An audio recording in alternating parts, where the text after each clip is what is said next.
Greetings! Welcome to the video on fighting the Civil War off the battlefield.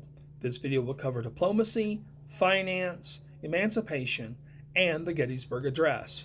For students of Trinidad State Junior College, please download the study guide on D2L before continuing. For everyone else, just get your popcorn ready and enjoy. Diplomacy. Confederate diplomacy focused on gaining foreign supplies, diplomatic recognition, and military intervention. After all, how did the Patriots of the 1770s win the American Revolution? Early in the war, the Confederates had hopes of gaining formal recognition from Great Britain and France. Emperor Napoleon III agreed to recognize the Confederacy if Great Britain did. For its part, Great Britain did not recognize the Confederacy for its own self-interest, and through the efforts of the United States' Minister to Great Britain, Charles Francis Adams, also known as the son of JQA and the grandson of John Adams, Adams told Queen Victoria that the United States considered the CSA to be lands in rebellion with the Republic, and that the United Kingdom would jeopardize its relations with the United States through recognition. In the end, no foreign nation recognized the Confederacy, including the United States. While the CSA may have failed at diplomatic recognition, they succeeded in purchasing supplies overseas. You might recall, much of their money was already overseas before the war started. The CSA purchased raiding ships to attack USA commercial ships throughout the world. At times, the CSA was successful at shipping cotton through Mexico. Financing the Civil War, the Confederate States of America, the CSA. For the CSA, finances were an absolute disaster for a region that had boasted the most millionaires before the war. Unfortunately, much of this wealth was tied up in slaves, approximately $4 billion worth, and not liquid assets. The national property tax of 0.505% should have produced revenue, but the Confederate Congress allowed the states to administer the process. And as you might expect, no one likes being taxed, and the states simply ignored this tax. Thus, by 1863, the Confederate Congress was taxing almost everything, including fruits and vegetables. Overall national accounting for the Confederate States of America included 5% of revenue came from taxes, less than 35% came from bond issues, and more than 66% came from treasury notes. And the issuance of paper money backed by the faith of the Confederate government, which was approximately $1 billion of paper money, sparked steep inflation. In other words, prices kept going up and up and up. But not being able to get things, courtesy of the Union's naval blockade, does not help in this case. Financing the war on the Union side, the United States of America. The Republican government was united in its economic policy, which consisted on Henry Clay's American system. Thus, Congress, during the Civil War, pursued increasing the tariff on imported manufactured goods and funding internal improvements. To pay for these things and also pay for the war, the North raised money in three ways. First, they raised taxes. Second, they printed paper money. And third, they borrowed by selling bonds. We'll talk about taxes first. Without Southerners in Congress to stop them, Northerners in Congress raised taxes. The Morrill tariff on imports raised taxes on imported manufactured goods by 70%. Whereas the United States had the lowest tariff rate in the world before the war, it had one of the highest during the war. This tariff provided the trade protection that the Whigs/Republicans had wanted all along, in addition to paying for the war. Congress also raised taxes on manufactured goods and nearly every profession. Congress also passed an Internal Revenue Act to create an Internal Revenue Service. With this, the North tried to implement an income tax, but this income tax was not very effective. Second, paper money. In the Legal Tender Act of 1862, Congress authorized $450 million in paper currency to be created by the Treasury Department. This currency was called greenbacks because the printers used green ink to make the bills.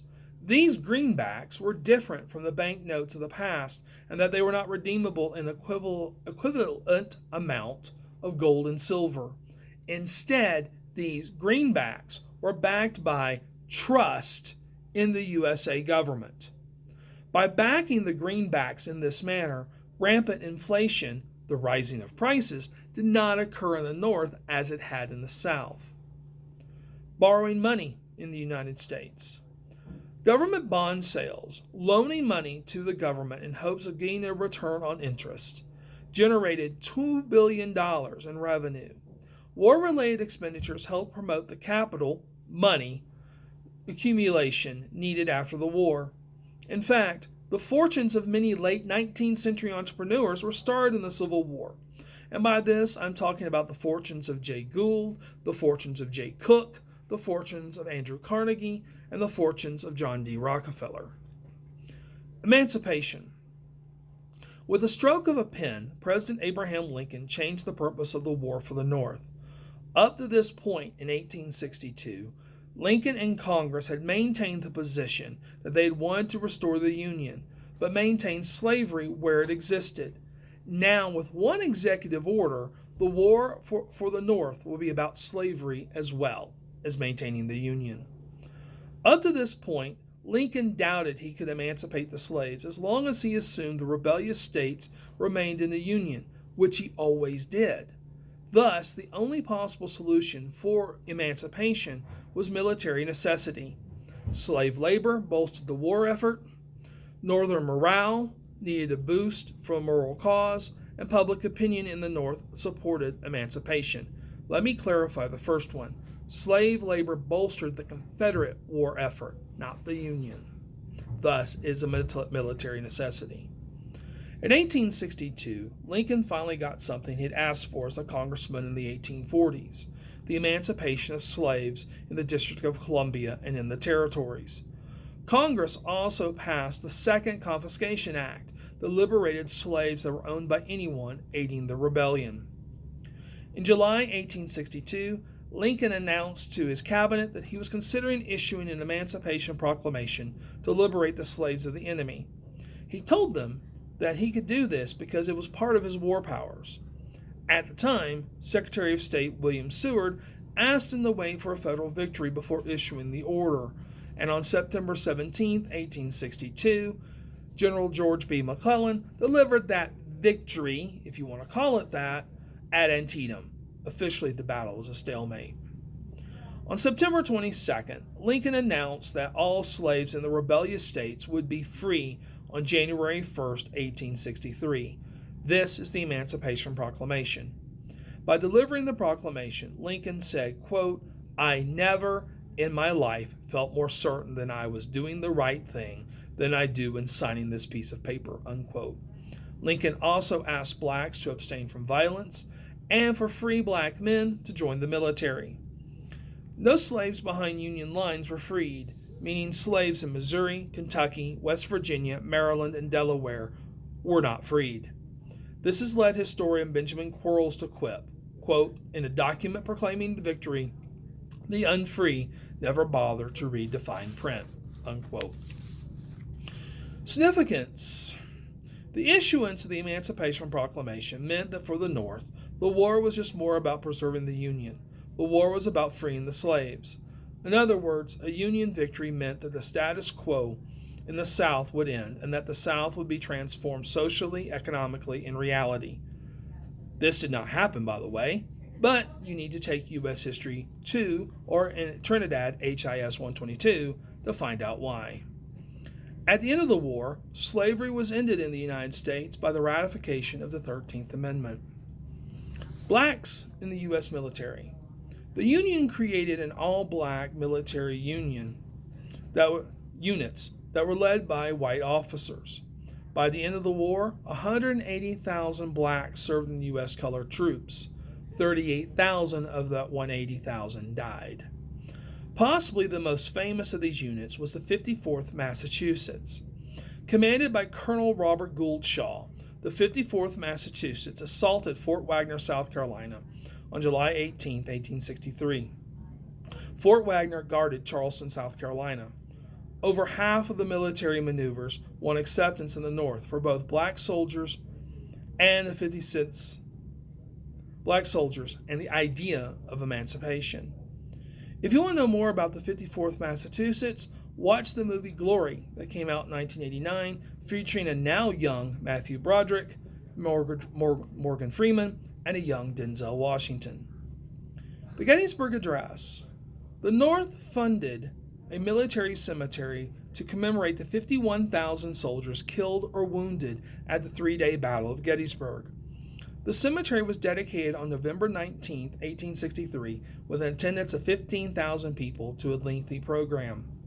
The Honorable Edward Everett was designated keynote speaker, and he delivered with a 2-hour, 13,607-word oration. It seems that orators were rock stars of this century. People came to see them speak. Also on the program was President Lincoln, and he was designated with the task of delivering dedicatory remarks. And he delivered with an approximate 2-minute speech that was 272 words that he wrote on the train trip up from Washington. In this short span, Lincoln rocked some iconic phrases and outlined the North's purpose for fighting the war. Here are some of those phrases. Quote, 7 years ago, our fathers brought forth upon this continent a new nation conceived in liberty and dedicated to the proposition that all men were created equal. It can long endure, unquote. Second quote, all living Americans must ensure that the honored dead had not died in vain. And the third and last quote, that this nation under God shall have a new birth of freedom, and that government of the people, by the people, for the people, shall not perish from the earth. In this last sentence, Lincoln codified the ideals of the USA and the absolute essential necessity to preserve it. Thank you for watching this video on fighting the Civil War off the battlefield, and as always, may the Force be with you.